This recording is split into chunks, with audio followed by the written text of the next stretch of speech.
সুপ্রিয় দর্শক মণ্ডলী, আপনাদেরকে স্বাগত জানাচ্ছি টক অফ দ্য উইকের নিয়মিত আয়োজন সাপ্তাহিক আলোচনা অনুষ্ঠানে। আমাদের আজকের আলোচনার বিষয় মত প্রকাশের স্বাধীনতা ও প্রতিবন্ধকতা। আপনারা সকলে অবগত আছেন যে সর্বশেষ আমাদের 25 ফেব্রুয়ারি রাত 8টার দিকে আমরা যখন আলোচনা করছি, ঠিক এই সময়ই ডিজিটাল নিরাপত্তা আইনে গ্রেপ্তারকৃত লেখক মুস্তাক আহমেদ মৃত্যুবরণ করেছিলেন এবং হসপিটালে মৃত্যুবরণ করেন। তিনি যখন কাশিমপুর কারাগারে ছিলেন, তারপর অসুস্থ হওয়ার পর তাকে তাজউদ্দিন হসপিটালে নেওয়া হয়, সেখানে তিনি মৃত্যুবরণ করেছেন। এবং অন্যান্য আরো বেশ সাম্প্রতিক বেশ কিছু ঘটনা ঘটেছে, যেমন আমরা সেই ঘটনার পরে যে প্রতিবাদ সমাবেশ বা বিক্ষোভ মিছিল হয়েছে সেগুলোতে পুলিশের বাধা আমরা লক্ষ্য করেছি। আবার সরকারের পক্ষ থেকে বলা হচ্ছে যে যেটি জানানো হয়েছে যে মুস্তাক আহমেদ সহ তারা যারা অভিযুক্ত ছিলেন তারা সরকার বিরোধী নানান অপপ্রচারের সাথে যুক্ত ছিলেন এবং একই সাথে তারা বঙ্গবন্ধুকে নিয়েও কটূক্তি করেছেন, বিভিন্ন মিথ্যা গুজব ছড়িয়েছেন, এরকম অভিযোগ রয়েছে। আমরা সার্বিক বিষয়গুলো নিয়ে আলোচনা করব। আলোচনা করার জন্য আজকে আমাদের সম্মানিত দুজন অতিথি রয়েছেন। আমরা তাদের সাথে পরিচয় করিয়ে দিচ্ছি। প্রথমেই আমরা পরিচয় করিয়ে দিচ্ছি জননেতা ফজলে হোসেন বাদশা ভাই। তিনি মাননীয় এমপি, রাজশাহী সদর আসনের, রাজশাহী 2 আসনের এমপি এবং একই সাথে সাধারণ সম্পাদক বাংলাদেশ ওয়ার্কার্স পার্টি। এবং আমাদের সাথে আলোচনায় আরো যুক্ত হয়েছেন আ.ন.ম আহসানুল হক মিলন। তিনি সাবেক শিক্ষা প্রতিমন্ত্রী এবং বিএনপির কেন্দ্রীয় কমিটির আন্তর্জাতিক বিষয়ক সম্পাদক। আমরা প্রথমেই বাদশা ভাইয়ের কাছে আসতে চাই। আপনি তো একজন ল মেকার, আপনাদের হাতেই 2018 সালে ডিজিটাল নিরাপত্তা আইন সেটি প্রণীত হয়েছে এবং সেই আইনের মাধ্যমেই গ্রেপ্তার হয়েছিলেন লেখক মুস্তাক আহমেদ এবং তিনি কারা অভ্যন্তরে মৃত্যুবরণ করেছেন। অনেকেই বলছেন তাকে সেখানে সঠিক চিকিৎসা দেওয়া হয়নি। আবার আমরা জানি যে 6 বার তার জামিন আবেদন করা হলেও সেই জামিন আবেদন নাকচ করে দেওয়া হয়েছে। আসলে একজন ল মেকার হিসেবে এবং সরকারের একজন প্রতিনিধি হিসেবে আপনি কতটা বিব্রত, বাদশা ভাই? আপনি বলেছেন যে এই ব্যাপারটা আমি কিভাবে দেখছি। নিশ্চয়ই এটা মানবিক ভাবে দেখা উচিত আমাদের। আমি মনে করি যে কোনো আইনেই এখন ডিজিটাল আইনের ব্যাপারে তো একটা অন্য ইস্যু হবে, কিন্তু যে আইনেই একজন মানুষ গ্রেপ্তার হোক না কেন, জেল কর্তৃপক্ষের দায়িত্ব হচ্ছে তাকে সুচিকিৎসা দেওয়া এবং সেক্ষেত্রে যদি কোনো ব্যত্যয় হয়ে থাকে তো সেটা গ্রহণযোগ্য হতে পারে না বলে আমি মনে করি। এবং সেজন্য আমি এটাকে মানবিক দৃষ্টিভঙ্গির থেকে দেখতে চাই। এবং কারাগারে যারা গ্রেপ্তার হবে তার অর্থ এই না যে তারা অন্যান্য সুযোগ সুবিধা থেকে বঞ্চিত হবে। এটা দেশে একটা জেল কোড আছে, জেল কোডে প্রত্যেকটা মানুষের যে চিকিৎসা এবং অন্যান্য সুযোগ সুবিধা কি হবে সেটা জেল কোডে সুনির্দিষ্ট করা আছে।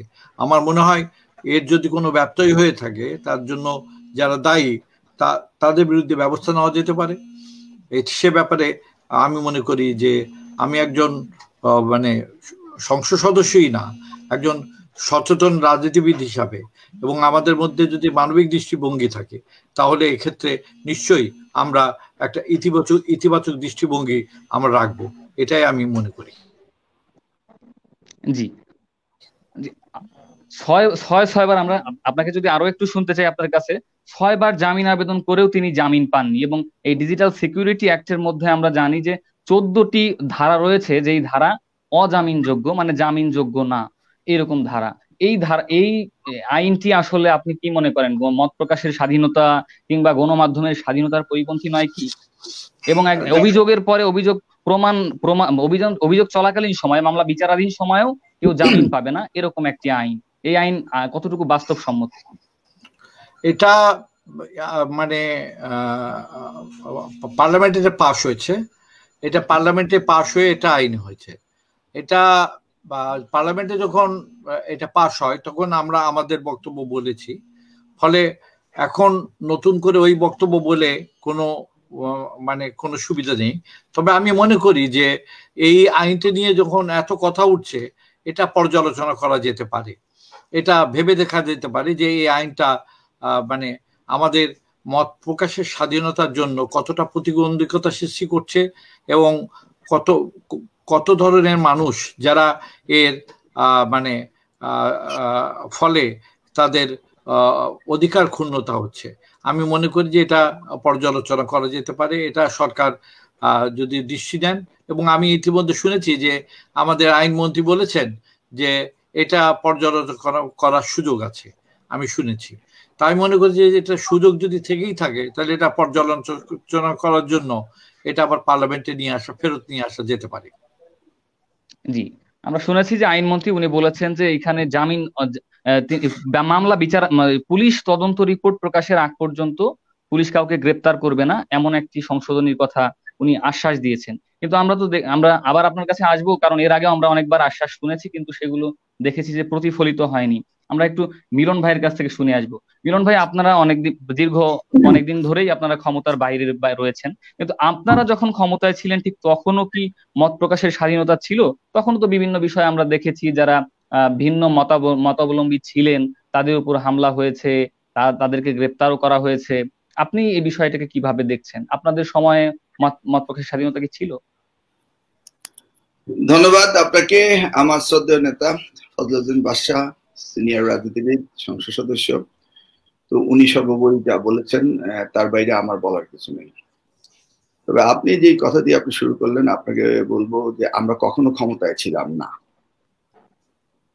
ক্ষমতা এক জিনিস, দায়িত্ব এক জিনিস। আমরা দায়িত্বে ছিলাম, এখন দায়িত্বে নেই। ক্ষমতা তো আলাদা জিনিস। আপনি বলতে পারেন বর্তমান সরকার ক্ষমতায় আছে, আমরা কখনো ক্ষমতায় ছিলাম না। আমরা দায়িত্বে ছিলাম, দায়িত্ব পালন করেছিলাম।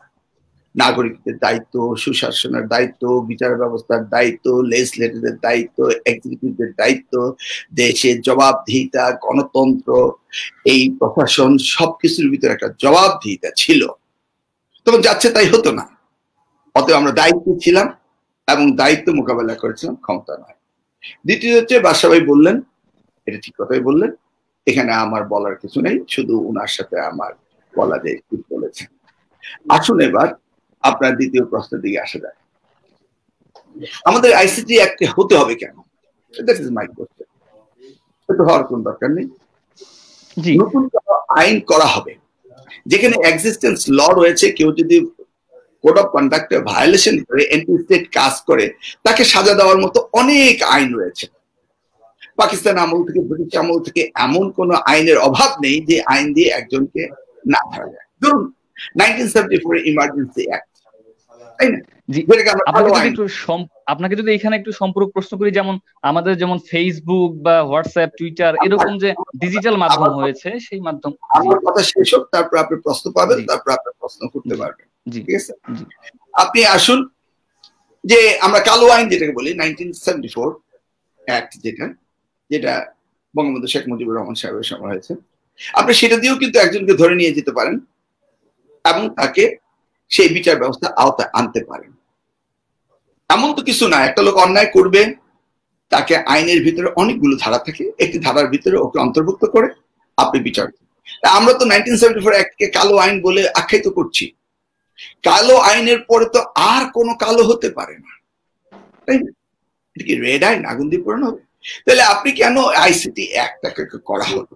এখন আসুন, আপনি যে জায়গাটা যেতে যাচ্ছেন সে জায়গায় আসতেই হবে, তাই না? কি আমেরিকান কনস্টিটিউশনে যে বেসিক যে রাইটস আছে মানুষের, সেটা হলো ফ্রিডম অফ স্পিচ, বাক স্বাধীনতা। এখন আমি আপনার সাথে কথা বলতেছি, আমি যা ইচ্ছা তাই বলবো, কিন্তু যেহেতু আমি একটা মিডিয়া, একটা ফ্রিকোয়েন্সি, একটা ওয়েভ লেন্থে কথা বলছি, অতএব এই কথাটি লক্ষ কোটি জনগণ শুনছে, সেই কারণে আমাকে একটা আইনের পেরিফেরিতে থাকতে হবে। কিন্তু আপনি তো বলতে পারেন না যে আমার বাক স্বাধীনতা নেই। বেসিক রাইটস, আমার বাক স্বাধীনতা আছে। তাহলে আমেরিকান কনস্টিটিউশন যদি বাক স্বাধীনতা থেকেই থাকে, তাহলে কি করা হলো? তারা সেখানে আপনি যা ইচ্ছা তাই বলবেন, হ্যাঁ বলতে পারেন, কিন্তু আপনি যদি একটা মিডিয়াতে বসে যা ইচ্ছা তাই বলেন, এটা আপনি করতে পারেন না। সেই জন্য দেখবেন, আপনি টেলিভিশনে দেখবেন যে অনেক সময় মুভিতে স্ল্যাগ ল্যাঙ্গুয়েজ যদি ব্যবহার করা হয়, পাবলিকলি যেটা এটা ব্রডকাস্ট হয়, থিয়েটারে না, তখন ওই জায়গাটা টু করে কেটে দেওয়া হয়। কারণ আপনি ফ্রিকোয়েন্সিতে কোনো বাজে কথা বলতে পারেন না। তা এখন আপনি বলছেন যে আমেরিকা তাহলে কি হবে? আমার টাকা আছে, আমি ধরুন একটা মিডিয়ার একটা টাইম স্লট নিয়ে নিলাম, এনবিসি বা সিএনএন এর, তারা তো আমাকে বাধা দিতে পারবে না, তাদের টাইম স্লটের পয়সাতে কিনে নেব। ইন দিস কেস আমি কি টাইম স্লট কিনে সেখানে যাচ্ছে তাই বলতে পারবো? আমি কি জো বাইডেনকে গালি দিতে পারবো মিস্টার প্রেসিডেন্টকে? অ্যাবসলিউটলি না। তখন সেই বাক স্বাধীনতাটাকে যখন মিডিয়া চলে আসবে, অন ইয়ার হবে, তখন এটাকে কন্ট্রোল করার জন্য তারা করেছে এফসিসি, ফেডারেল কমিউনিকেশন কমিশন, সেটা তাকে নিয়ন্ত্রণ করে। আপনি যদি আপনার এই ফেসবুকে যদি এখন এমন একটা কিছু বলতে থাকেন সেখানে যেটা এন্টি স্টেট, তখন ফেডারেল কমিউনিকেশন কমিশন আপনাকে এটা ব্যান করে দিবে। ফেসবুক ওয়ার্ল্ড ওয়াইড রয়েছে, ফেসবুকে তাদের রাইটস রয়েছে, যদি কেউ কমপ্লেইন করে this is a negative statement two state or somebody, তারা ইমিডিয়েটলি এটা শাট ডাউন করে দেয়, তাই নয় কি? তাহলে আমাদের দেশে এই নিরাপত্তা আইনে, যে আমি আপনাকে একটু বলি, আমি শেষ করে নেই, আপনি বুঝতে পারবেন কোন জায়গাটা যাচ্ছি। You will get my answer right there, okay? বাড়তি কথা বলার কোনো দরকার নেই। তাহলে আমাদের এখানে বিটিআরসি রয়েছে। আজকে আল জাজিরা যে নিউজটি করেছে, সেই নিউজটিকে তারা ব্যান করে দিয়েছে, স্টপ। আপনি চায়নাতে কোনো মিডিয়া ঢুকতে পারছেন না, তারা তাদের মিডিয়া কন্ট্রোল করছে। তাহলে এই কমিউনিকেশন যেটা অন ইয়ার, ভার্চুয়াল বা সোশ্যাল মিডিয়াতে, দিস কুড বি কন্ট্রোল।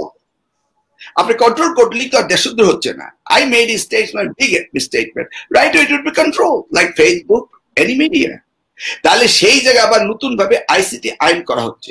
একটি আইনের পিছনে যে উদ্দেশ্য থাকে সেটা আপনাকে বুঝতে হবে, শুধু সারাক্ষণ কথা বললেই হবে না। এত আইনের মধ্যে আবার একটা লোকে কি 100 বার ফাঁসি দিবেন আপনি? তাহলে এই আইনের মধ্যে আইন করার কারণটা হচ্ছে it's a threat to the people, যে তোমরা কথা বলবে না। যখন গভর্নমেন্ট ইন্টেনশনালি থ্রেট করে টু দ্য পিপল, তখন আপনার এই সমস্ত সস্তা কথায় কোনো লাভ নেই। এখন কি হলো, এখন তারা আইসিটি আইন নিয়ে ভাবছে। কখন ভাবছে? আপনি একবার চিন্তা করে দেখেন, স্বাধীনতার সুবর্ণ জয়ন্তীতে 50 বছর পূর্তি উৎসব করতে যাচ্ছে মোস্তাক আহমেদের মতো একজন লোক, আজকে স্বাধীনতার সুবর্ণ জয়ন্তী থেকে তাকে আত্মহুতি দিতে হয়েছে। Think about him. সে যখন এই 14 শিখের ভিতর ছিল, প্রতিদিন যখন অন্ধকার ঘরে ছিল, সেই সময় তার হৃদয় কি বলেছে?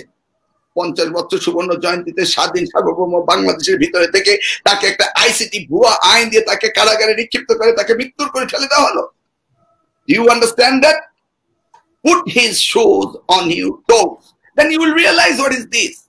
আজকে আমার শ্রদ্ধেয় বড় ভাই ফজল হোসেন বাদশাহ রাজনীতি করেছে, আমরা দেখেছি, আমরা তাদের অনুজ, তাদের বিজয়ীপ্ত রাজনীতি, সেই স্বাধীনতা সংগ্রাম, সেই মুক্তিযুদ্ধ, সেই বামপন্থী রাজনীতি, তাদের ভিতরে কত আদর্শ, কত কি ছিল, আমরা সেগুলি কাছে থেকে দেখেছি, দেখিনি আমরা? কিন্তু আজকে আমরা সকলেই চুপ হয়ে গেছি। কেন চুপ হয়ে গেছি? বিকজ যে এই আইনের ভিতরে একটা দুরভিসন্ধি রয়েছে। এই দুরভিসন্ধিগুলি সরকারকে ঠিক করতে হবে। সরকার ক্ষমতা থাকার জন্য গণতন্ত্রকে শেষ করেছে, এদেশের মিডিয়াকে ধ্বংস করছে। আপনি মোস্তাকের কথা মিডিয়ার বলতে পারছেন না, আপনি এখানে এসে বলতেছেন। আমরা বলতে চাই না, কারণ বলতে গিয়ে আপনারটা আইসিটি অ্যাক্টিভ করবে। অতএব ফার্দার কোনো কোশ্চেন করার দরকার নেই, যথেষ্ট আপনাকে বলেছি। জি, আপনি যে একটা কমিশনের কথা বললেন, আমেরিকান একটা কমিশনের কথা, আমরা ডিজিটাল সিকিউরিটি অ্যাক্টের 12 ধারাতেই এই জাতীয় নিরাপত্তা কাউন্সিল করার কথা বলা হয়েছে, এবং এর 9 ধারাতে বলা হয়েছে জাতীয় কম্পিউটার ইমার্জেন্সি স্পেশাল টিম যেটা রেসপন্ড করবে।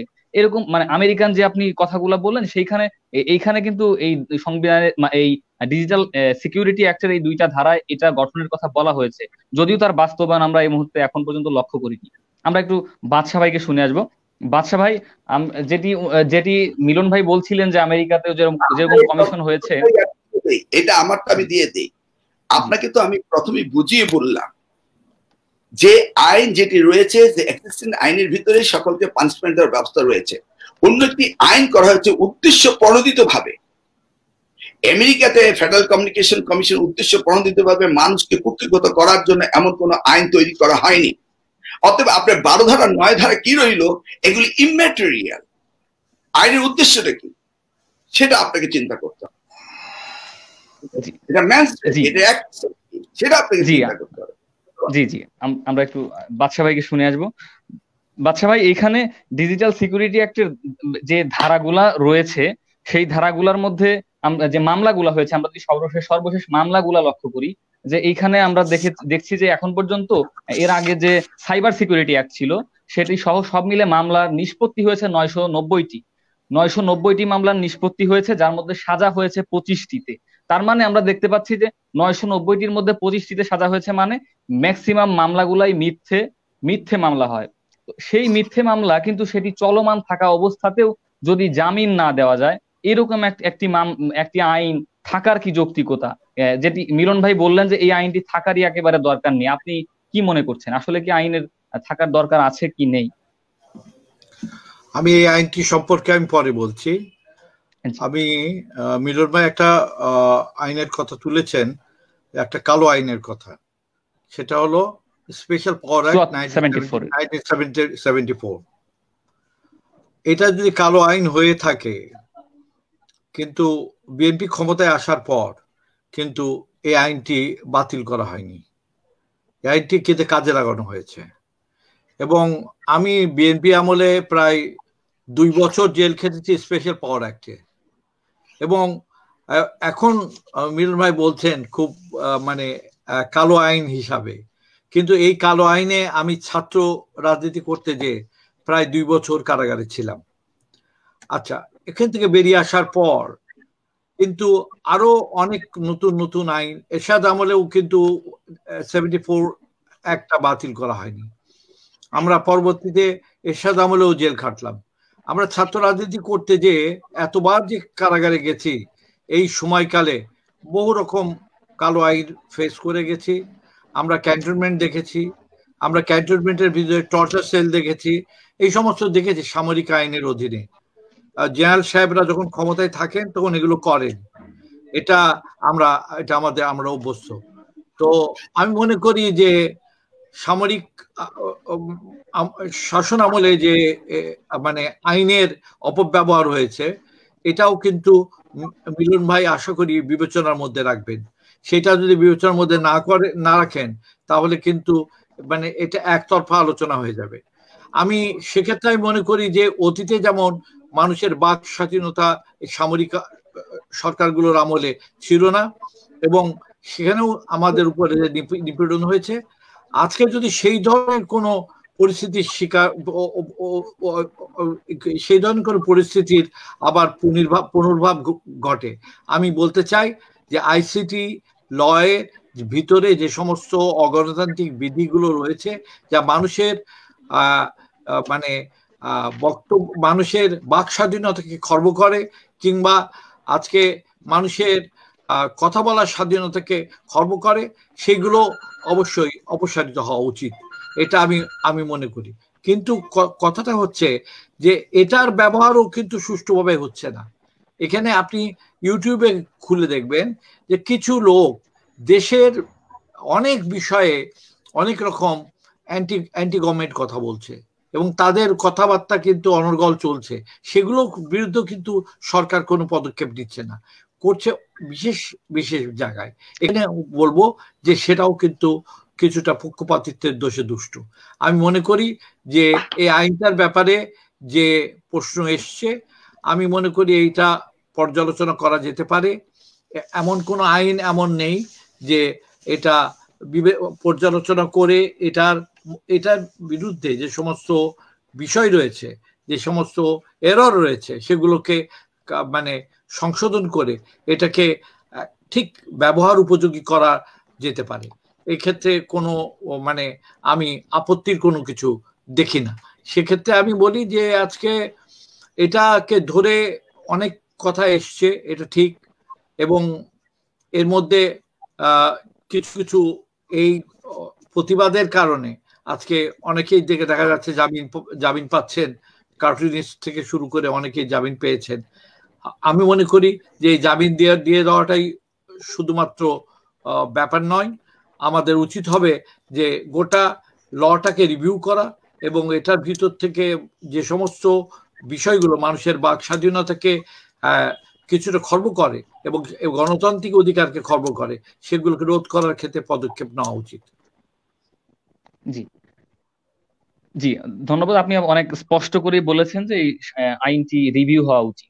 আমি মিলন ভাইয়ের কাছে আসবো, যেটি বাদশা ভাই প্রশ্নটি যেটি তুলেছেন, যে আপনারা আসলে আপনারা যেটিকে কালো আইন একটু আগে আপনি বললেন, সেই আইনটাকে আপনারা এর আগে 2 বার আপনার কথা মতো দায়িত্বে যখন ছিলেন, যে 1991 থেকে 96 বা 2001 থেকে 2006 পর্যন্ত, আপনারা এই আইনটিকে কেন ব্যবহার করেননি? আপনি কেন বাতিল করেননি এই আইনটিকে? এবং একই সাথে আরো একটি বিষয় আপনাকে জানতে চাই আমি, মত প্রকাশের স্বাধীনতা বলতে কেবলমাত্র গণমাধ্যম বা মত প্রকাশ এমন না, যেমন মানববন্ধন বা রাজনৈতিক কর্মসূচি, সেটিও এক ধরনের স্বাধীনতা। সেই স্বাধীনতার উপর হস্তক্ষেপ এখনো যেমন আমরা দেখতে পাচ্ছি অনেক সময়, যে যারা আন্দোলনে যাচ্ছে, বিক্ষোভ কর্মসূচিতে যাচ্ছে, তাদের উপর আক্রমণ হয়েছে। আপনাদের সময়ও এরকম আমরা দেখেছি, নাসিম, শ্রদ্ধেয় নেতা নাসিম, মতিয়া চৌধুরী, তাদের উপরে পুলিশি হামলা, আক্রমণ হয়েছে, কিংবা ভিন্ন মতাবলম্বী হুমায়ুন আজাদের মতো অনেক ভিন্ন মতাবলম্বীর উপর আক্রমণ হয়েছে এবং তারা নিহত হয়েছেন। আসলে আপনারা কতটুকু মত প্রকাশের স্বাধীনতায় বিশ্বাস করছেন? আপনাদের কথা শুনলে আমাদের গ্রাম দেশে একটা কথা আছে, সুই চিনেন না? সুইয়ের পেছনে একটা ছিদ্রি আছে। আর চালনি চিনেন? চালনিতে হাজারো ছিদ্রি। বুঝতে পেরেছেন না? চালনি সুইকে বলছে তোর পিছনে ছিদ্রি কেন? এক্স্যাক্টলি এই কথাটি মনে করে। আইনটি বাতিল করার প্রসঙ্গটি সেটি তো বললাম, আসছি। আপনি এত অস্থির হওয়ার কোনো কারণ নেই। আমরা কি দায়িত্বে আছি যে আইন বাতিল করব? আপনি যে প্রশ্নটা রিপিট করলেন, আজকে যারা দায়িত্বে আছে তারা তো বাতিল করলেন না। তারা করলেন না কেন? সাধারণ মানুষ আছে না, আপনি সাধারণ মানুষ, আপনি অসাধারণ মানুষ। তো সাধারণ মানুষ হিসেবে সাধারণ মানুষের কথাটা বলেন। আজকে যিনি চেয়ারে আছেন, যার ক্ষমতা আছে, তাকে না বলে আপনি যে চেয়ার ছেড়ে চলে আসছে তাকে বলছেন। মানে আমিও তো আপনার প্রশ্নের কোনো উত্তর বুঝছি না। আপনি পারতেন যে বাদশা ভাই আপনি 2 বছর জেল খেটেছেন, আপনি এই 1970 একটা ক্ষতিগ্রস্ত হয়েছেন, আজকে আপনি দায়িত্বে আছে, আজকে আপনি এটা সরাচ্ছেন না কেন? You should ask that question. Rather, I'm out of the question. You are asking me the question. It's the habit. আপনারা যেহেতু দায়িত্বে ছিলেন সেজন্যই আসলে প্রশ্নটা করেছি। আমি আসছি আপনার পদ্ধতিতে, যে ছিল সে নাই, এখন কেন এটা আছে? আমি আপনাকে বলছি মোটিভ অফ দ্য ল। যদি 1974 এ বাদশা ভাইয়ের মতো একজন বিজ্ঞ রাজনীতিবিদকে ছাত্র জীবনে তাকে কারাগারে নিক্ষেপ করে রাখতে পারে, আজকে আইসিটি অ্যাক্টের কোনো প্রয়োজন ছিল না আবারও আমাকে কারাগারে নিক্ষেপ করে রাখার জন্য। It's a new style of new threat.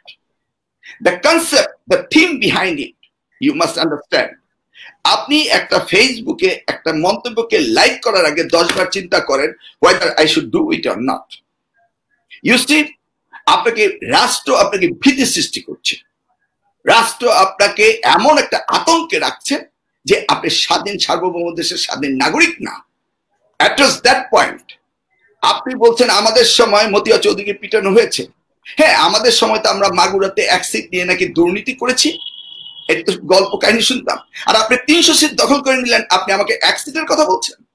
মানে আই ডোন্ট আন্ডারস্ট্যান্ড আপনাদের প্রশ্ন, আপনাদের উত্তর। ক্লিয়ার? আপনি পরপর 3টি টার্ম ইলেকশন করলেন, বিনা ভোটে নির্বাচিত হলেন, মধ্যনায়িত্বে নির্বাচন করলেন। আপনি আমাকে জিজ্ঞেস করছেন আপনারা এটা করলেন কেন? আপনি এখন বলবেন এরপরে 15 ফেব্রুয়ারি আপনি ইলেকশন করলেন কেন? 15 ফেব্রুয়ারি আমরা ইলেকশন করছি কনস্টিটিউশন প্রভিশন অ্যাডপ্ট করার জন্য, যে কেয়ারটেকার কনসেপ্ট, যে কেয়ারটেকার কনসেপ্ট আপনি এক্সপোর্ট করে, সেই কেয়ারটেকার কনসেপ্ট আজকে আপনি উইথড্র করে আপনি ক্ষমতা পাকাপোক্ত করলেন। অতএব ডোন্ট ডিরেল দ্য কোশ্চেন। কোশ্চেনটা আপনি করবেন যে 1974 অ্যাক্ট হয়েছে, আজকে বাদশা ভাই দায়িত্বে আছে, দ্যাটস হিজ ডিউটি।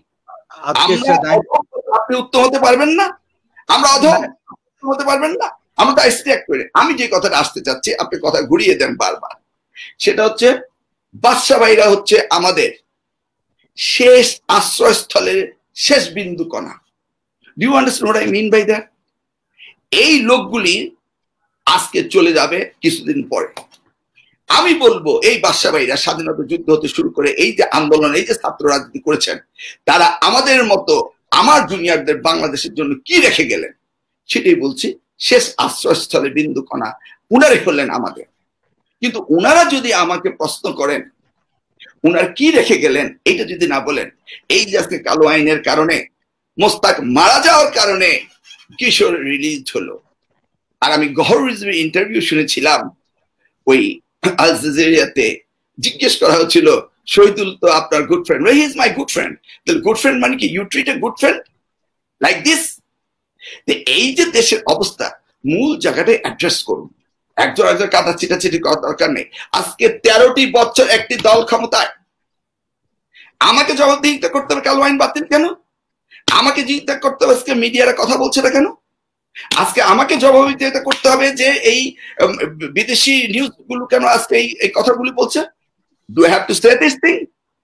আপনাদের বলতে হবে আজকে দেশ কোথায়, জাতি কোথায়, সেই জায়গায় আজকে যান, গিয়ে সেই প্রশ্নের উত্তরগুলি খুঁজে বের করুন, তারপর না আপনি বলবেন আমাদের কথা।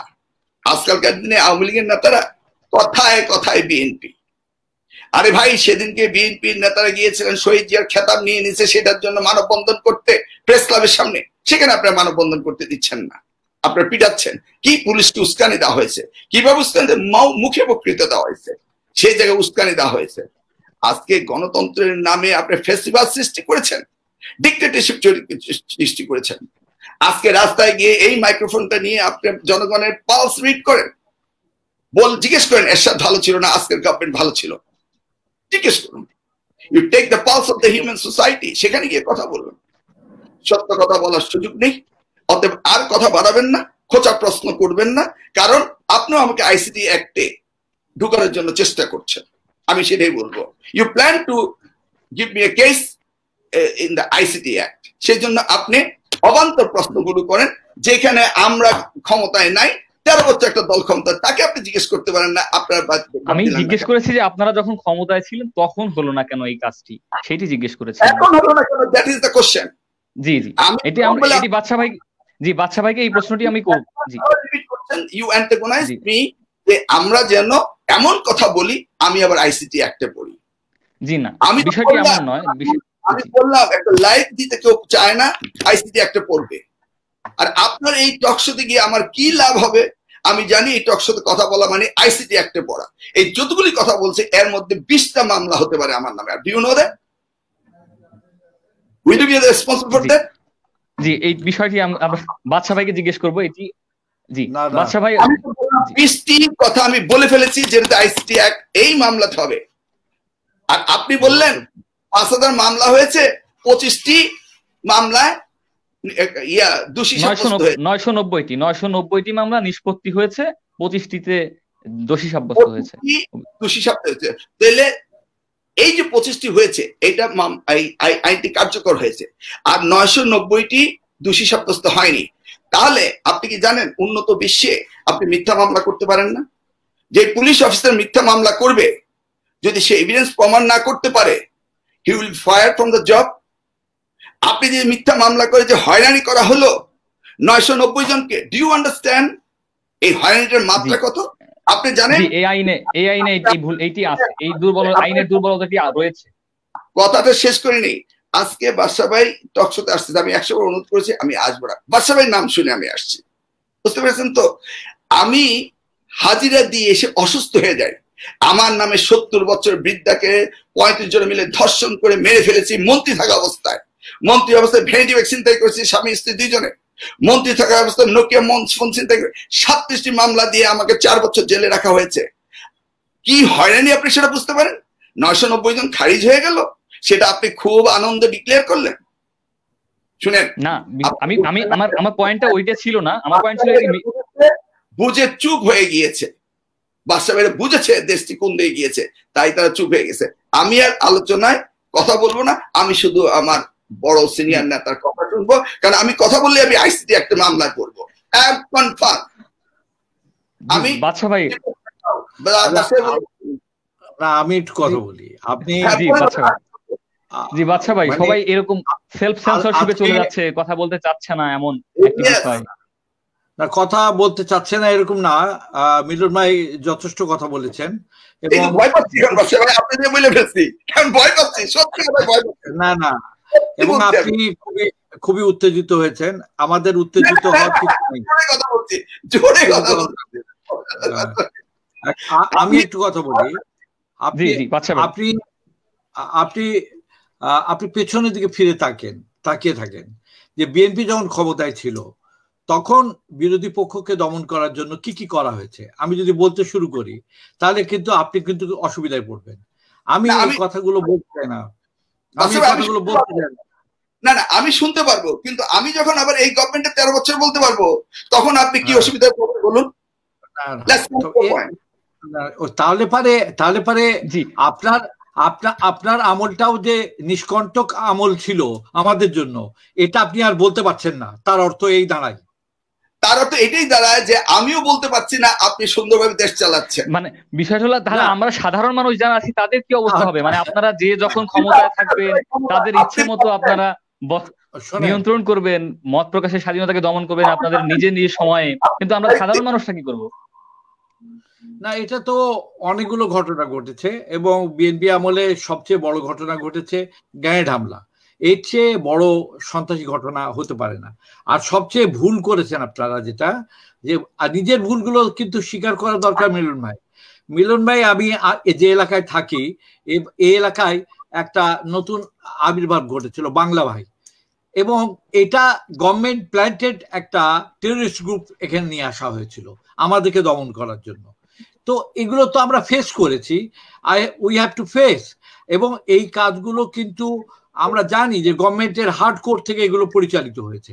তো এখন আপনারা যত মানে যত ভাবেই বলুন না কেন, সেটা আজকের এই পরিস্থিতির যে রাজনৈতিক বিপর্যয় যদি বলেন, আমি স্বীকার করে নিতে রাজি আছি। তার জন্য একটা সিংহভাগ দায় দায়িত্ব আপনাদের রয়েছে, এটা আপনাদেরকে স্বীকার করতে হবে। এইটা হলো আমি কথা, আমি এগুলো আর বিবরণ বেশি বাড়াতে চাই না। এবং আপনি তত্ত্বাবধায়ক সরকার কেন বাতিল হয়েছে এর বিবরণ দিতে গেলে আপনি আবার মানে ইয়ে হারাবেন, যে মানুষের বয়স কমিয়ে দিয়ে বাড়িয়ে দিয়ে এই যে বিচারপতিদেরকে সিনিয়রিটি দেওয়া, এগুলো তো আমরা দেখেছি যে পছন্দ মতো তত্ত্বাবধায়ক সরকার প্রতিষ্ঠা করার যে প্রচেষ্টা বিএনপি গ্রহণ করেছিল সেটা আমরা মেনে নিয়ে নেই, এটা হলো বাস্তবতা। তো অতএব সেই ক্ষেত্রে যদি তত্ত্বাবধায়ক ব্যবস্থাটাই যদি আজকে একটা প্রপারলি ফাংশন না করে, তো তত্ত্বাবধায়ক সরকার রাখার দরকার। পৃথিবীতে সব দেশেই তো যে সরকার ক্ষমতায় থাকে তার অধীনেই নির্বাচন হয়। ট্রাম্প ক্ষমতায় থেকেই তো নির্বাচন দিয়েছেন। আপনি তো আমেরিকার অনেক ডেমোক্রেসির রেফারেন্স দিলেন, কিন্তু আমেরিকাতে কিভাবে ইলেকশন হয় সেটা তো আপনি দেখলেন। তো অতএব আজকে বিরোধী দল এবং সরকারি দল আপনারা সবাই মিলে এই দেশটা যদি সবার হয়ে থাকে, তাহলে সবাইকে গঠনমূলক পরামর্শ দিয়ে দেশটাকে একটা সঠিক গণতান্ত্রিক ধারায় এগিয়ে নেওয়া দরকার। এটা হলো কথা। আর একটা কথা আপনাদের ব্যাপারে আমার সিরিয়াস আপত্তি, সেটা হলো জামাতকে সঙ্গে রাখা। এ ব্যাপারে আপনারা একটু কেয়ারফুল হন, কারণ হলো জামাত আপনাদেরকে কিন্তু আরো বেশি সংকুচিত করছে। কারণ জামাতের ইমেজ আর আপনাদের ইমেজের মধ্যে পার্থক্য, আমি মনে করি যে বিএনপি অনেক অ্যাকসেপ্টেবল হতে পারত যদি জামাতকে ছেড়ে আসতো। তাহলে আমি মনে হয় যে এই দেশে একটা গণতান্ত্রিক চর্চা জায়গা সৃষ্টি হতো। কিন্তু সেক্ষেত্রেও তো আপনারা যে প্র্যাকটিসটা করলেন এগুলো তো ঠিক করেন নাই। এবং আমরা দেখেছি তো যে জামাতের ক্যাডারদের অ্যাক্টিভিটিস আপনাদের এই নির্বাচনের সময় দেখেছি, এবং সেখানে আইন শৃঙ্খলা বাহিনীর কিছু করার ছিল না, সেখানে যে পরিস্থিতির উদ্ভব হয়েছিল।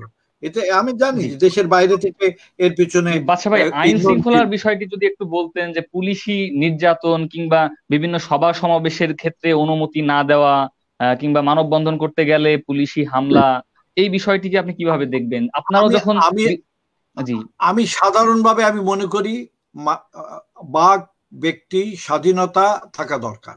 প্রত্যেক রাজনৈতিক দলের নিজের তৎপরতা চালানোর অধিকার আছে, তবে সেই রাজনীতিটা অবশ্যই দেশের সংবিধানের যে রয়েছে, পরিধি রয়েছে, সেইগুলোর ভিতরে থাকতে হবে, এর বাইরে গেলে চলবে না।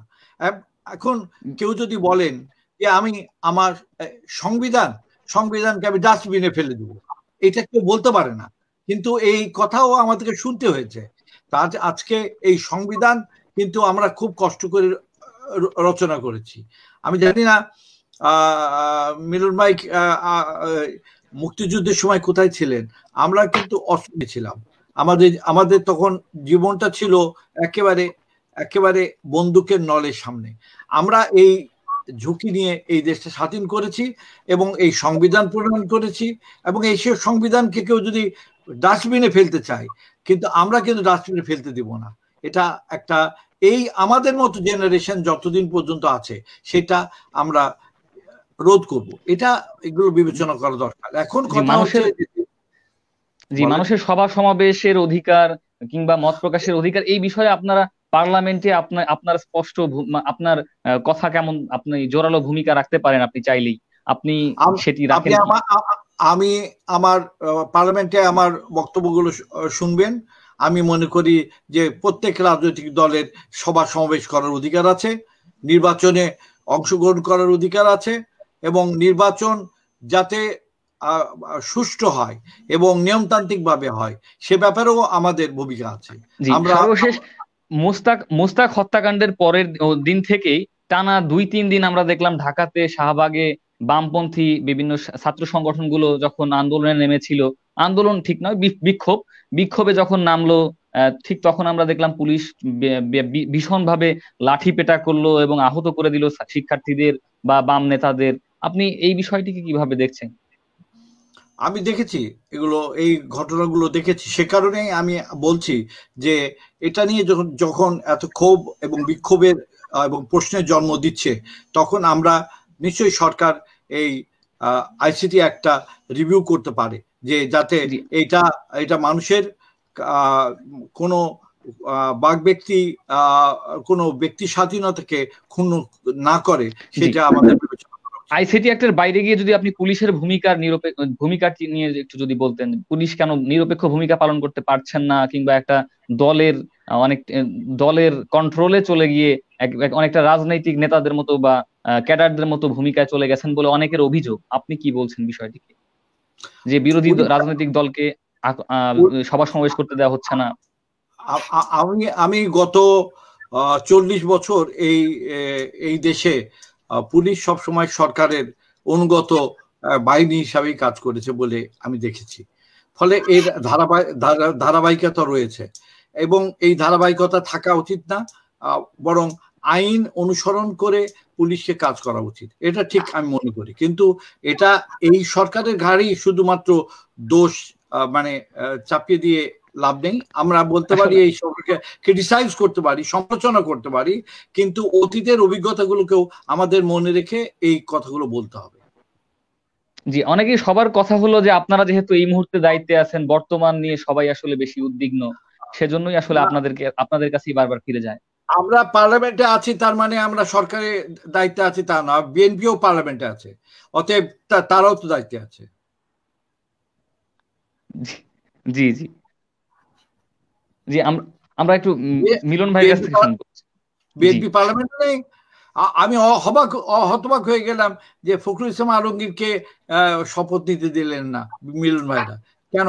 পার্টির মহাসচিব আজকে পার্লামেন্টে থাকলে তো আপনাদের পক্ষে অনেক কথা বলতে পারতেন, আপনাদের পক্ষে তো অনেক কথা বলতে আমাকে বলতে হতো না, আমি তো আপনাদের পক্ষে কিছু কথা বলছি। সেখানে ফখরুল ইসলাম আলমগীর যদি ইয়েতে থাকতেন, পার্লামেন্টে থাকতেন, একটা বিএনপি একটা ভয়েস থাকতো, সেটা আপনারা কাজে লাগাতে পারতেন। কেন দিলেন না আমরা বুঝলাম না। আমরা একটু বাদশা ভাইয়ের কথা থেকে যদি মিলন ভাইকে জিজ্ঞেস করি, যে আমার মনে হয় দল আর জিজ্ঞেস করতে হবে না, বাদশা ভাই সুন্দরভাবে বলছে, আমরা তো বাদশা ভাইকে চিনি, তত উনি জানতে।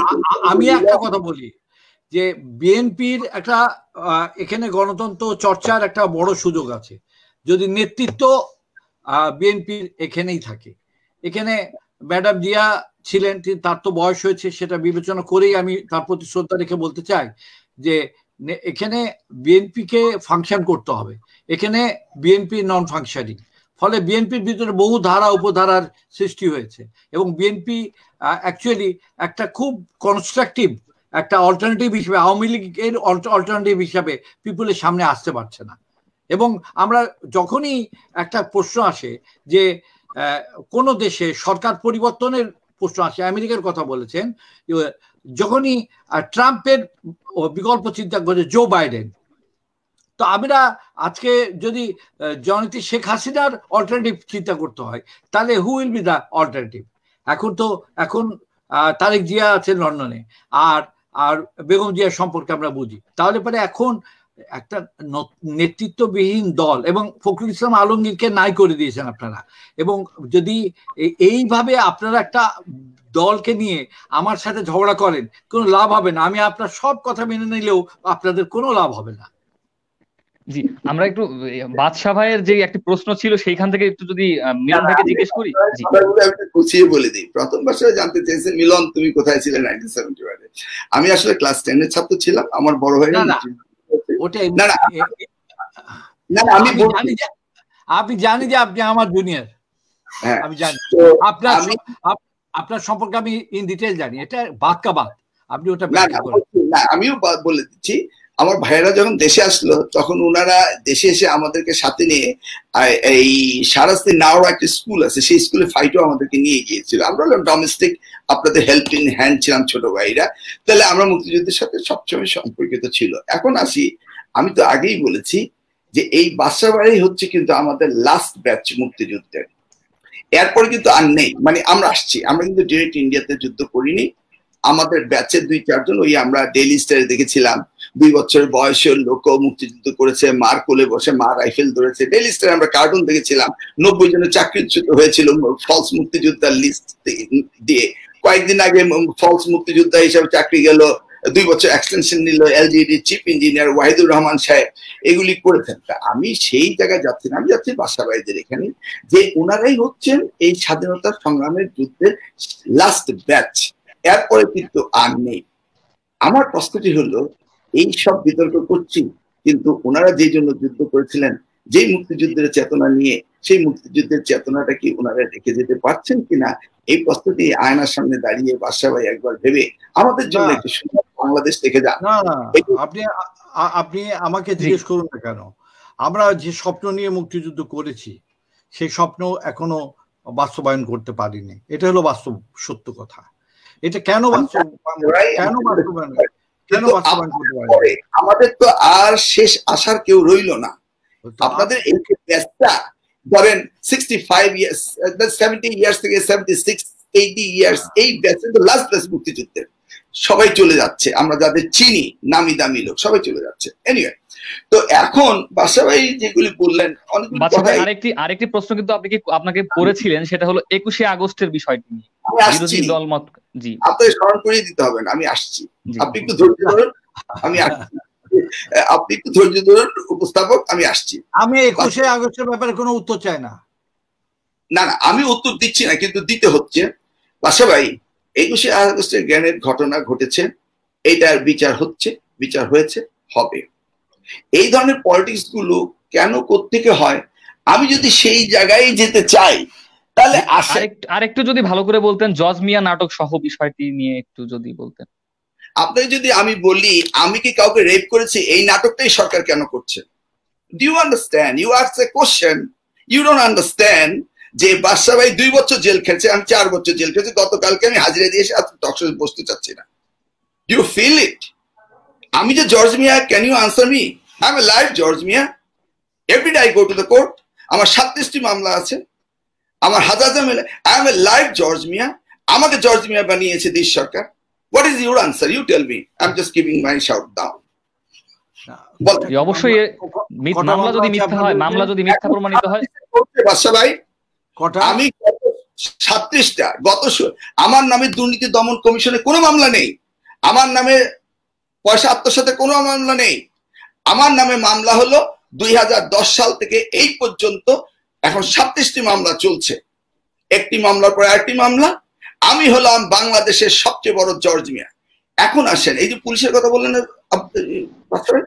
আমি বলতে চাচ্ছি আমার প্রত্যেকটি মামলা শুনানি হচ্ছে। একটি মামলা আমি হাইকোর্টের কোয়াশমেন্টের জন্য আনবো না। I want to C the last of this cases. আমি যদি নির্দোষ হই, যেই আয়ু আমার নামে মামলা করেছে, সাক্ষী দিয়েছিল, তাদেরকে আমি 211-এ তাদেরকে একই ধারায় আমি তাদেরকে ব্যবস্থা করব। এখন ধরুন, আজকে যদি এই সিস্টেমটা আপনারা ডেভেলপ করতেন, যে পুলিশ যদি মিথ্যে মামলা নেয়, এই মিথ্যা মামলার কারণে যদি মিথ্যা প্রমাণিত, তার নামে সেই ইনভেস্টিগেশন হবে, তার নামে মামলা হবে, সে চাকরি হারাবে, তাহলে পুলিশ অটোমেটিক্যালি কাউর কথায় বায়াসড হয়ে এটি কিন্তু বেশ কিছু মামলা রয়েছে, যেমন কথা বলেন। জি জি, আপনি শেষ করতে দেন, আপনি ডিস্টার্ব করছেন কেন? ধরুন, এই যে কয়েকদিন একজন মাননীয় সংসদ সদস্য এক ওসিকে কল করে বললেন এক সাংবাদিককে ইট ভাটায় নিয়ে পুড়িয়ে দাও।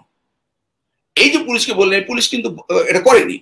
তখন পুলিশ দাঁড়িয়ে যেত যে না, আমরা আর আইনের বাইরে যাব না। এই সিস্টেমে ফালাবে কে বাদশা ভাই? আপনারা আজকে দায়িত্ব আপনাদের ফেলতে হবে। আপনারা দেখুন, মামলার কথা বললেন, বেগম জিয়াকে এই কেয়ারটেকার গভর্নমেন্টের সময় 111 গভর্নমেন্ট মামলা দিয়েছে, আওয়ামী লীগ নেতা নেতৃত্বের মামলা দিয়েছে। সকল মামলা খারিজ হয়ে গেল। 2 কোটি টাকার মামলা 6 কোটি টাকা হলো। মেগা দুর্নীতি হচ্ছে বাংলাদেশে। আর আজকে বেগম জিয়া একজন বিরোধী দলের নেত্রী, তাকে কারাগারে নিষ্পেষিত হচ্ছে, তাকে মেরে ফেলানোর চেষ্টা হচ্ছে। বাসা ভাই, we all the citizen of Bangladesh, we know কে কোথায় আছে, কিভাবে আছে। এইভাবে আইনের পেজ দিয়ে যদি বেগম জিয়াকে হত্যা করা হয়, তাহলে গণতন্ত্রকে হত্যা করা হবে।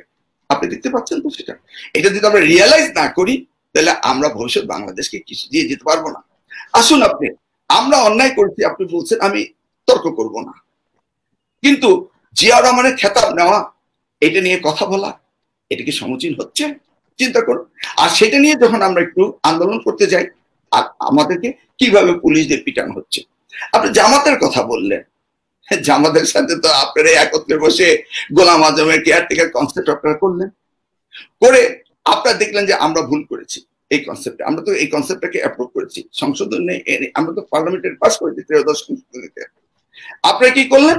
সেটাকে বাদ দিয়ে আপনার এই দায়িত্ব থেকে ইলেকশন করলেন। ভেরি গুড, আপনারা করছেন, আমি অস্বীকার করি না। If your honest government, you do it honestly. পৃথিবীর কোনো দেশে কেয়ারটেকার কনসেপ্ট নেই, যদিও আপনারা বলছেন কেয়ারটেকার কনসেপ্টকে আপনারা এক্সপোর্ট করবেন।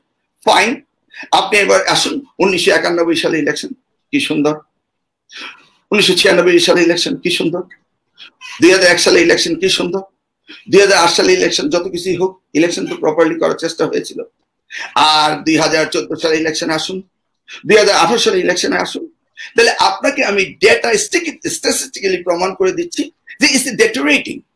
তাহলে what is better? Better to have a caretaker government. এরপরে আপনি আসুন, আমাদের কথা বলছেন আমরা বিচারপতিদের বয়স বাড়িয়েছি। আপনি দেখুন এ বর্তমান সিএসি, উনার বক্তব্যগুলি শুনুন, কি রকম দৃষ্টতাপূর্ণ বক্তব্য করছে। এক ব্যক্তি একদিনে 14টি জায়গায় যাচ্ছে, বক্তৃতা দিচ্ছে, টাকা নিচ্ছে। এই দেশের 42 জন বুদ্ধিজীবী মহামান্য রাষ্ট্রপতির কাছে দরখাস্ত করেছে। আর কি বলেন, আমরা ক্ষমতা যেতে যদি 5 জন বুদ্ধিজীবী এই কথা বলতো, এতক্ষণ রাজপথ ফ্লাডেড হয়ে যেত। এই চিফ ইলেকশন কমিশনার তিনি বলেন যে নির্বাচন হলেই হলো, he doesn't have any responsibility. কিভাবে সে কথা বলছে আপনি লক্ষ্য করে দেখছেন। আজকে বাংলাদেশের নির্বাচন ব্যবস্থাকে কোথায় নিয়ে গেছে? আমরা তো এতদিন বললাম যে আমরা পলিটিক্যাল পার্টি, আমরা নির্বাচনে যাব, নির্বাচন করব। আজকে আমরা বেরিয়ে আসতে বাধ্য হচ্ছি, কারণ আমরা জানি যে এই নির্বাচনের রেজাল্ট আওয়ামী লীগ ছাড়া কেউ জিতবে না, এবং সেটা একবার নয়, 2বার নয়, সব জায়গায় প্রমাণ হচ্ছে। তাহলে আপনি দেখুন এই নির্বাচন ব্যবস্থাটাকে কে ভেঙেছে? আপনি বলুন বাসা ভাই, কনস্টিটিউশনাল যে ইয়াগুলো প্রতিষ্ঠানগুলো রয়েছে, সেই প্রতিষ্ঠানগুলো কোনো একটা কিছু আছে? আপনি বলুন পৃথিবীর কোন দেশে চিফ জাস্টিসকে বিদেশে গিয়ে এক্সাইল নিয়ে তাদেরকে ওখানকার রেসিডেন্টের জন্য অ্যাপ্লাই করতে হয়? এগুলিকে আমরা কোথায় রাখি বলুন আপনি। আপনি দেখুন এই দেশের দুর্নীতি, মেগা দুর্নীতির কাহিনী ধরে কি বলতে চাচ্ছেন, কিছু বলেন। বাসায় অনেক পয়েন্ট দিয়েছে, এগুলি তো একটা উত্তর দেয়নি। আচ্ছা বলেন আপনি। না ঠিক আছে, আপনি বলছেন 88 আসন পেয়েছে আওয়ামী লীগ ইটসেলফ, শরিক দল ছাড়া। 288 আসন নিয়ে তারা যদি আজকে পিওর ডেমোক্রেসি, ন্যায় বিচার, সুশাসন প্রতিষ্ঠিত করত, তাহলে কি হতো? কোন অসুবিধা হতো? হতো না।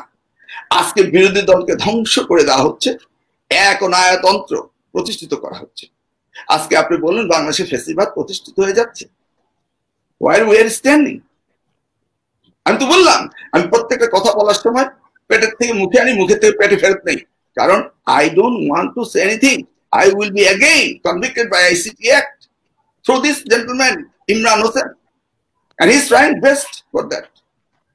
তার কথাগুলো শুনবেন যে সে এইভাবে প্রশ্ন করে যেন আমি আইসিটি অ্যাক্টে ধরা পড়ি, আর উত্তর না দিলে পাবলিক বলবে he is a government, he doesn't know anything, I have to defend my party. আপনি বললেন আমাদের নেতা বেগম জিয়াকে আপনি জেলে রেখেছেন, মুক্তি দিচ্ছেন না। বাংলাদেশের মানুষ তো জানে বেগম জিয়া কি চুরি করেছে। আপনি বেগম জিয়ার বাড়ি নিলেন, আপনি চিন্তা করে দেখুন, বেগম জিয়াকে রাষ্ট্র একটি গিফট দিয়েছে, আপনি আইনের পেজ দেখিয়ে নিয়ে নিচ্ছেন। গিফট দিয়েছে রাষ্ট্র, শহীদ জিয়া কিন্তু খালেদা জিয়াকে জামিন দিয়েছেন কোথায়? জি সরকার জামিন দিয়েছে কোথায়? সরকার তো এই মুহূর্তে, খালেদা জিয়া তো এই মুহূর্তে তার বাসভবনে রয়েছেন। মানে কি আমি জামিনে আছি, আমি বক্তৃতা দিচ্ছি, আমি মিটিং এ যাচ্ছি, খালেদা জামিনে বক্তৃতা দিতে হচ্ছে, কোথায় যেতে হচ্ছে? আমি ট্রিটমেন্টের জন্য ব্যাংকক যাচ্ছি, উনি বিদেশ যেতে পারছেন না। না জেনে ভাই কথা বলেন না তো প্লিজ। এটাকে জামিন বলে আপনার কাছে? Please answer my question. Begum Zia বিদেশে কাদেরকে বেইল দিয়েছে আপনি দেখতেছেন, আল জাজিরা বলতেছে 401 ধারায় ম্যাডামকে জামিন দিতে পারতো না, রিলিজ করতে পারতো না, প্রেসিডেন্সিয়াল মার্সি দিতে পারতো না? কোথায় জামিন দিল? উনি চিকিৎসার জন্য রাষ্ট্রের কাছে দরখাস্ত করতে হয়? আমি যে জামিন আছে আমাকে দরখাস্ত করতে হয়? কি বললেন আপনি জামিন দিয়েছে? কোথায় দেখলেন জামিন দিয়েছে? উনি বাসভবনে আছেন, সেটি বিষয়টি আমি বলতে চাচ্ছি। ও, সেটা আপনারা অনুকম্পা করেছেন, বাসভবনে রেখেছে, এটি জামিন? আমি এখন গিয়ে দেখা করতে পারবো? উনার সাথে দেখা করছেন, তার সাথে সবাই তো তার সাথে দেখা করছেন, উনার রুটিন অনুযায়ী দেখা করছে। আপনি জানেন না যেটা নিয়ে কথা বলেন না? বেগম জিয়ার সাথে হাজার হাজার লাখ লাখ নেতা কর্মী দেখা করতে চায়। Can she sit in the Gulshan BNP office? Can she? আমি মনে করি যে বেগম জিয়া বাদশা ভাইকে আমরা শুনি, আমি মুক্তি দেওয়া উচিত, আমি এটা মনে করি। আপনারা চাচ্ছেন কিনা মুক্তি, এটা অত বুঝছি না। বাদশা ভাই কোন দিকে কথা বলেন বুঝতে পারছি না। আমরা আমার মাকে মুক্তি চাইবো না বাদশা ভাই, যার কারণে মিলন মন্ত্রী। আপনি এক কাজ করেন, আপনারা খালেদা জিয়ার মুক্তির জন্যই একটা আন্দোলন করুন, আমরা একবারে একদম পয়েন্ট ব্ল্যাঙ্ক সাপোর্ট করব। মাশাআল্লাহ। জি, আমি এই কথাটাই বাদশা ভাইকে শুনতে চাই। পুরনো রাজনীতিবিদ, পরিপক্ক রাজনীতিবিদ, বহু কষ্টের জন্য করেছেন, সংসদে দাঁড়িয়ে বলবেন বেগম খালেদাকে মুক্তি দেওয়া উচিত। আমি এই আহ্বানটা আপনাকে করবো বাদশা ভাই। আপনার কথা দিলাম বলবো। Thank you. আমরা একটু আস্তে আস্তে শেষের দিকে আসবো। একটু বাদশা ভাইয়ের কাছে একটা বিষয় জানতে চাইবো, সেটি হলো আপনি যখন কথা বলছিলেন তখন কথার মধ্যে বলছিলেন যে বিদেশ থেকে অনেকেই অ্যান্টি গভর্নমেন্ট বিভিন্ন অ্যাক্টিভিটিজ এর সাথে যুক্ত। আসলে এই বিষয়ে আমরা অনেক সময় গোল পাকিয়ে ফেলি যে সরকার বিরোধী আর রাষ্ট্র বিরোধী বিষয়টা কি এক? সরকারের সমালোচনা তো যে কেউ করতেই পারে, কিন্তু সেটি কি তাহলে রাষ্ট্র বিরোধী হয়ে যাবে? তাই বলে মানে সরকার বিরোধিতা করতে পারবে, রাষ্ট্র বিরোধিতা হলেই না হয় আপনি আইনের মাধ্যমে তার বিরুদ্ধে ব্যবস্থা নেবেন, কিন্তু সরকার বিরোধী হলে কি ব্যবস্থা নেওয়া যায়? অন্য ব্যাপার। আজকে আল জাজিরা মিলন ভাইয়ের প্রধান গণমাধ্যম হয়ে গেছে, এইটাই আমার কাছে অবাক লাগছে। আল জাজিরা কি করে? Al Jazeera international global politics কি করে? তারা কাদের সাথে যুক্ত? এটা তো আমার কাছে অবাক লাগে। আল জাজিরা এবং আরব কান্ট্রিগুলো আমাদের জন্য উদাহরণ হতে পারে না। আরব কান্ট্রিগুলো তো ইসরায়েলের সাথেও রাতের অন্ধকারে বৈঠক করে, আর সকালবেলা আবার অন্যান্য দেশের সাথে বৈঠক করে। আজকে যে ইসরায়েলকে যারা স্বীকৃতি দেয়নি, তারা ইসরায়েলের প্রোটোকল অফিস করতে গিয়েছে দুবাইয়ে। আপনারা এগুলো জানেন।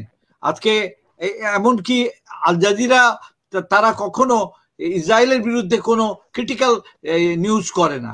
আর আজকে সেই গণমাধ্যম আজকে বাংলাদেশে ইস্যুতে তারা ইন্টারফেইন করে। কেন করে? প্রিন্স সালমানের বিরুদ্ধে কেন বলে না? সৌদি প্রিন্সেস বিরুদ্ধে, যার বিরুদ্ধে আমেরিকাও কথা বলে, তার বিরুদ্ধে বলে না কেন? এইসব বিষয় এনেন না। আমার মনে হয় যে এগুলোর পেছনে গভীর ষড়যন্ত্র আছে। ষড়যন্ত্রের মধ্যে পা দিতে গেলে পা পিছলে দিতে পারে, আবার পুরনো জায়গায় চলে যাবেন। আর এখন আগামী দিনে একটা সুষ্ঠু নির্বাচনের জন্য সবাই মিলে চেষ্টা করে একটা যাতে নিরপেক্ষ নির্বাচন হয়, আমরা আপনাদের এই সদিচ্ছাকে সমর্থন জানাবো। ধন্যবাদ বাদশা ভাই, আপনি লাস্টের পয়েন্টটা বললেন সুস্থ নির্বাচনের জন্য আপনি সমর্থন জানাবেন। তার মানে আপনি জানেন অসুস্থ নির্বাচন হচ্ছে, এটা খুবই খুশির ব্যাপার। আমরা মিলন ভাই কাছে শেষ 5 মিনিট শুনবো। জি, শেষ 5 মিনিট মিলন ভাই তো শুনবেনই, কারণ মিলন ভাইকে আমি সবচেয়ে বেশি সময় দিয়েছি, আমি তো শুনেইছি। আমি কারণ হচ্ছে বিএনপি জনসভায় আমি যাওয়ার সুযোগ পাই না, এই জন্য আমি মিলন ভাইয়ের কাছে বক্তৃতা শুনে আমি সমস্ত পয়েন্টগুলো করছি। দেখেন, গত পরশুদিনের কথা, রাজশাহীতে একটা বিএনপির জনসভা ছিল। ওখানে বিএনপি নেতৃবৃন্দ অনেক ভালো একটা মিটিং করতে পারতেন এবং গভর্নমেন্ট পিপুলের সামনে একটা প্রত্যাশার জন্য কথা বলতে পারতেন। তারা কি বললেন? এমন কথা বললেন যেগুলো মানুষকে মানে মানুষ পছন্দ করলো না। বললো যে শেখ মুজিব যদি কবর থেকে উঠে আসে, তাও শেখ হাসিনাকে ক্ষমতার পতন থেকে রক্ষা করতে হবে না। Is it A language? এটা একটা ভাষা হলো? এটা ভাষা হলো না। এই সমস্ত এটা করে চলবে না। আপনারা ডেমোক্রেসির ইস্যুতে যতগুলো কথা বলছেন সেগুলো বলতে থাকেন। সেগুলো বললে যদি দেশের কোনো পরিবর্তন, ইতিবাচক পরিবর্তন হয়, তা আমাদের তো কোনো অসুবিধা নেই। না ঠিক আছে বাদশা ভাই, আপনি কথাগুলি বললেন, আমি তো আপনাকে ব্যক্তিগতভাবে চিনি। এই যে লাস্টে আপনি বললেন যে এই স্টেটমেন্টটা দিয়েছে, প্রপারলি আমি মনে করি না করেছে। এই যে দেখেন আওয়ামী লীগ বেগম জিয়ার গাড়ি পর্যন্ত ভেঙে ফেলছে, কারণটা দেখেন, ওরা তো শুধু বলছে কবর থেকে উঠে আসলেও রক্ষা করতে পারবে না। ল্যাঙ্গুয়েজ পলিটিশিয়ান লিডাররা ইউজ করেছে। কিন্তু বেগম জিয়ার গাড়ি কারণ বাজারে প্রকাশ্য দিবালোকে হাজার হাজার ক্যামেরার সামনে ভেঙেছে, একটি লোককেও সাবেক প্রধানমন্ত্রীর গাড়ি ভেঙেছে অ্যারেস্ট করেনি। আজকে সাবেক রাষ্ট্রপতির গাড়ি কি এমডিকে ভাঙা যায়? না। তাহলে এই ইনস্ট্যান্স গুলো কে করেছে? আজকে এই দল করেছে। দেখেন আচ্ছা ভাই, আপনাদের সময় আপনি দেখেছেন, আপনার senior media is a tycoon. আমরা কিন্তু ছোটকালে কাকামুনি শুনেছি, অ্যান্টি মুসলিম স্টেটমেন্ট সিএনএন দিয়ে যাচ্ছে। আপনার মনে আছে প্যালেস্টাইন লিবারেশনের বিরুদ্ধে এই সিএনএন, এই নিউজ এজেন্সিটি কি না করেছে। আজকে দেখুন তারা আফ্রিকা নিয়ে কথা বলছে। কাতার পৃথিবীতে মনে করেন হাইয়েস্ট লিকুইড গ্যাস রিজার্ভ রয়েছে, হাইয়েস্ট লিকুইড মানি রয়েছে, পৃথিবীর largest and fastest Al Hamad airport রয়েছে। তাদের এরকম 17-18টা বিষয়ে তারা they are the richest in the world. তারা নিজ পয়সায় একটি মিডিয়া চালাচ্ছে আল জাজিরা। এই আল জাজিরার থেকে আপনি চিন্তা করে দেখুন, নাজিবের পতন হয়েছে তাদের নিউজে। লাদেনের নিউজ সে প্রথম করেছিল, মালদ্বীপের নিউজ করে মালদ্বীপের গভর্নমেন্ট চেঞ্জ করেছে। তারা তো, আমরা বিএনপি যদি আল জাজিরার মতো একটা নিউজ মিডিয়া থাকতে পারে, তাহলে আপনার মুখে ফুল চন্দন পড়ুক, আমি এর চেয়ে বড় কিছু বলবো না। It's such a fast and big one, এবং নোবডি ক্যান বাই দ্যাট, তাই না? তাই সেই জন্য বলবো যে আপনি যেটা বলছেন এটা আমি এইভাবে মেনে নিতে পারছি না। মধ্যপ্রাচ্যে জঙ্গিবাদে আল জাজিরার ভূমিকা অনেকেই প্রশ্ন তোলেন এই বিষয়টি। আমি তো জানি যে, আমি বলি যে ইসলামী ব্রাদারহুড এবং আইএসএ পিছনে কাতারের একটা ভূমিকা এবং অভিযোগ তাদের বিরুদ্ধে আছে। কিন্তু কাতার কিন্তু প্যালেস্টাইনের মানুষের আন্দোলন নিয়ে খুব পজিটিভ নিউজ করে না, অ্যাভয়েড করে যায়। ওয়াই? প্যালেস্টাইন নিয়ে কোনো কথা নেই, কিন্তু এখন বাংলাদেশে এই যে উদ্দেশ্যপ্রণোদিত নিউজ করা আর ইন জেনারেলি পিপুলের ফ্রিডম নিয়ে কথা বলা, দুটোর মধ্যে পার্থক্য আছে।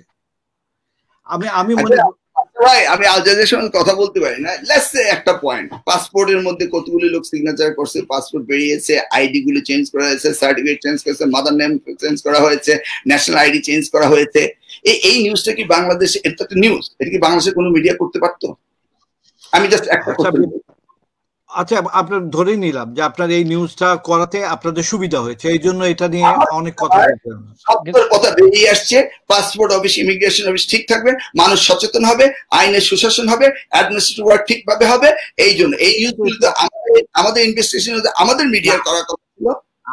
আমি এই নিউজ নিয়ে কথা বিতর্কের মধ্যে জড়াতে যাচ্ছি না। আমি জানি এটা না আইসিটি মামলার জন্য আমি ভীত নই। আমি অন্য কথা বলছি। আপনি আল জাজিরাকে যেভাবে সার্টিফাই করতেছেন, আমি সেইটাকে আপত্তি জানাচ্ছি। আল জাজিরা একবারে তুলসী পাতা না, এটা মনে রেখেন। আচ্ছা, আমরা এই যে নিউজগুলি আসলো, এই নিউজগুলি যে তুলসী পাতা ধোয়া হতো, এই নিউজগুলি আসতো কিভাবে? না এই নিউজের যে আমরা দেশের বিরুদ্ধে কথা বলতেছি, আমরা সেনাবাহিনীর বিরুদ্ধে কথা বলছি, ইটস নট দ্যাট আমরা আমাদের সেনাবাহিনীর বিরুদ্ধে কথা বলবো কেন? আপনি যদি কোনো ব্যক্তির অন্যায়ের দুর্নীতির বিরুদ্ধে কথা বলেন, it is not the nation. আমি তো একটিবারও মাননীয় প্রধানমন্ত্রীর বিরুদ্ধে কথা বললাম না, আমি বললাম একটা দলের বিরুদ্ধে কথা। আমি একটি ব্যক্তিকে তো বলতে পারি না, তাই না? এখন আসেন, আল জাজিরা যে নিউজটি করেছে, যদি একটি ব্যক্তির বিরুদ্ধে করে থাকে, এইটাকে আমরা কথা বললে সেনাবাহিনীর বিরুদ্ধে কথা হবে কেন? আমি তো এটা বুঝি না। এই যে miss interpretation of the news, আপনি আল জাজিরা নিউজে যদি খারাপ হয়ে থাকে এটা নিয়ে বিটিআরসির সাথে বন্ধ করে দিতে পারে এবং আল জাজিরা এখানে ব্রডকাস্ট বন্ধ করে দিতে পারে এবং আল জাজিরার বিরুদ্ধে ইন্টারন্যাশনাল কোর্টে কেস করতে পারে এবং প্রমাণ করতে পারে। আল জাজিরা তো উইথ এভিডেন্স ডকুমেন্টস তারা দেখাচ্ছে দ্যাটস देयर নিউজ। এন্ড আল জাজিরার কিন্তু ব্রডকাস্টিং সৌদি আরবে কিছুদিন বন্ধ করে দেওয়ার রেকর্ড আছে। 5টি দেশে নিষিদ্ধ ছিল। আমাদের কাছে রেকর্ড হলো, কারণ যার ক্ষতি হয় সে বন্ধ করবেই। চায়না বন্ধ করেছে। বাংলাদেশে কিন্তু আদালতে এটি নিয়ে মামলা উঠেছিল, আদালত থেকে এটি খারিজ করে দেওয়া হয়েছে মামলাটি। আমাদের যেহেতু চ্যানেল বন্ধ হয়েছে, চ্যানেল 1 বন্ধ হয়নি, দিগন্ত বন্ধ হয়নি, আমাদের দেশে তো বন্ধ হচ্ছে, আমরাও তো বন্ধ করছি। কি জন্য করছি? ওয়াই? আল জাজিরা আমার পছন্দ হবে না, বন্ধ করে দেবো। বন্ধ করে দেওয়াই মানে আল জাজিরা খারাপ, এই কথাটি তো আমার মতো একটা শিক্ষিত লোক এই যুক্তি তো মানতে পারে না। আমরা লজিক আল জাজিরা বন্ধ করে দিলে আমি বলবো সে খারাপ। নিউজ মিডিয়া অসত্য নিউজ করলে you have a way to fight it out. আমি তো দেখলাম মানব জমিনের সম্পাদকের বিরুদ্ধে কোটি কোটি টাকার মামলা হচ্ছে, প্রথম আলোদের সম্পাদকের বিরুদ্ধে কোটি কোটি টাকার মামলা হচ্ছে, ডেইলি স্টার সম্পাদকের বিরুদ্ধে কোটি কোটি টাকার মামলা হচ্ছে। জি, আমরা একটু অনুষ্ঠানের শেষ দিকে চলে এসেছি, আমরা একটু অল্প করে একটু শুনবো। আমি আর কথা বলতে চাচ্ছি না। আমরা একটু শেষ দিকে শুনবো একটু। বাদশা ভাই আপনি আমি শুনবো। জি বাদশা ভাই আপনাকে যদি আমি শেষ আল জাজিরা কথা বলা নিষিদ্ধ টপিকস, এটা নিয়ে কথা বলা যাবে না। বিষয়টি নিষিদ্ধ টপিক না। আমাদের লাস্ট প্রোগ্রামে আমি নিজে প্রোগ্রাম করেছি, একজন সরকার দলীয় এমপি এসেছিলেন, বিরোধী দলের লোক এসেছিলেন, তারা কিন্তু কথা বলেছেন। তারা বলতে পারে, তার নিজস্ব তার ক্ষমতা আছে, বলছে সে অ্যারেস্ট হবে না। আল জাজিরাকে বিটিআরসি ব্যান করে দিয়েছে, সেটা নিয়ে আমি কথা বলি। গভর্নমেন্ট ব্যান করেছে। কে করেছে? গভর্নমেন্ট করেছে। আমি এই দেশের নাগরিক, আমি কেন এই কথাটা বলবো? ব্যান করা হয়নি তো, ব্যান করা হয়নি। প্রোগ্রাম ব্যান করেছে, আপনি জানেন না? জি, ওই অনুষ্ঠানটা সরিয়ে ফেলা হয়েছে, কিন্তু চ্যানেল ব্যান হয়নি। আমি গণপ্রজাতন্ত্রী বাংলাদেশ সরকারের বাংলাদেশের একজন নাগরিক হয়ে আমি যেটা সরকার ব্যান করেছে সেটার বিরুদ্ধে কথা বলা। আপনি হাইকোর্টের রায় হয়েছে, আপনি দেখেছেন? সেটা সাবজুডিস ম্যাটার। এই যে আপনার ছোট ছোট টক শোতে এই সমস্ত আজে বাজে জিনিস নিয়ে এসে মানুষকে অ্যান্টাগোনাইজ করেন, এগুলো করবেন না। আমি তো বললাম দিস ইজ হাইকোর্টের বিরুদ্ধে আমি কথা বলছি, আপনি এগুলি বলছেন। কে বললো না বললো আমার কিছু আসে যায় না। ইটস এ সাবজুডিস ম্যাটার, এটা রায় হয়েছে। জেনে কথা বলুন প্লিজ ভাইয়া। জি বাদশা ভাই, আপনি সর্বশেষ যদি আপনাকে বলি যে মত প্রকাশের স্বাধীনতা আসলে আছে কি নেই, আপনি যদি খুব অল্প করে বলেন। এবং জি শেষ সময়ে আমি মনে করি যে মত প্রকাশের স্বাধীনতা আছে, কিন্তু মত প্রকাশের স্বাধীনতার ক্ষেত্রে যদি কোনো অভিযোগ আসে এবং যে কোনো প্রতিবন্ধকতার ব্যাপারে সুনির্দিষ্ট কোনো প্রস্তাব আসে, সেটা সরকারের বিবেচনা করা উচিত।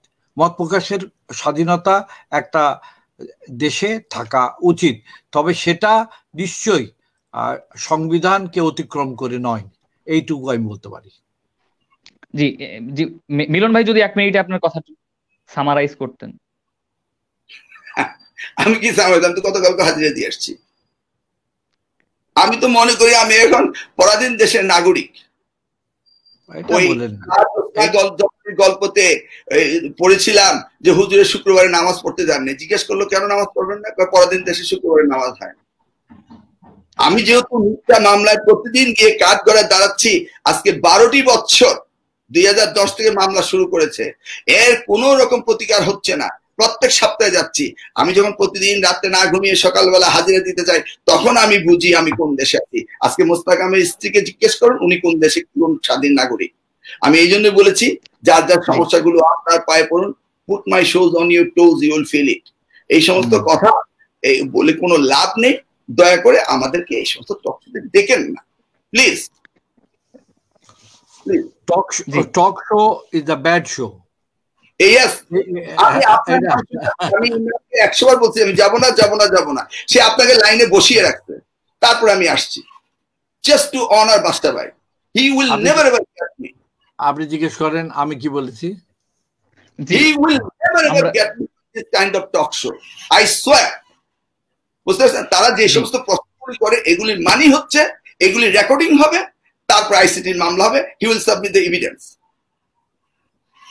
ওকে, বিষয়টি আসলে এমন নয়, এটি এই টক শোতে এমন কিছু আলোচনা হয়নি। এটা নিয়ে যদি কোনো মামলা হয়, আমার বিরুদ্ধে মামলা হলে আপনি সাক্ষী হিসেবে থাকেন, আপনার বিরুদ্ধে মামলা হলে আমি সাক্ষী হিসেবে থাকবো।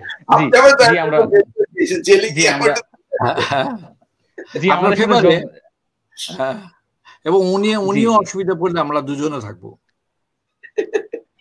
জি, আশা করছি তেমনটি হবে, না।